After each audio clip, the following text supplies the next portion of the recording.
when my wife had gotten sick in 2004, and it was unexpected. It was a pretty quick battle with cancer, unfortunately, and so we had a 5-year-old and a 3-year-old, and she was expecting at the time. So we had a lot of stuff going on and trying to work through her illness, and she passed away in 2004. So our youngest was about a month old when she had passed, and we're blessed in this community. We have a lot of family and friends that came forward and said, hey, how can we help out? And two of my friends said, hey, have you thought about doing a scholarship or something in Krista's name, And I said, yeah, I have, but I'll be honest, I haven't had time to think about it. So they actually made the initial contacts here at the foundation and got a few things set up and said, Matt, whenever you're ready, let's go in and sit down with them, and you can fill in the blanks on what this thing needs to look like, and let's see if we can do something good with it.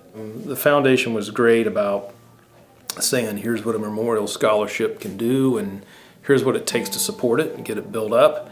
It's going to take some work over some years to get it built up to the level that you want, and so that's kind of what we started to work with. And the whole thing was about, what can we do to give something back? My wife Krista was big on education. She had gone to Purdue, and then she went to the University of Pittsburgh and got a master's degree, and she always seen that as a way to better yourself and give something back to the community.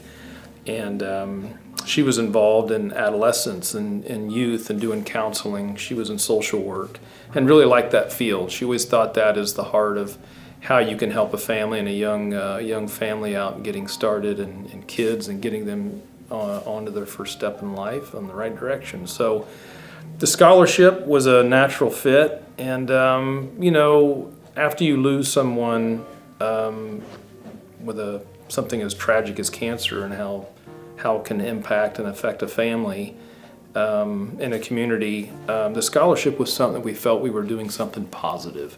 We could build on something. It was important for me that my kids had something that they could work with over time and watch it grow. I would advise anybody to do something like this. Every year when I've given out these scholarships, we give one out at 2 of the local high schools.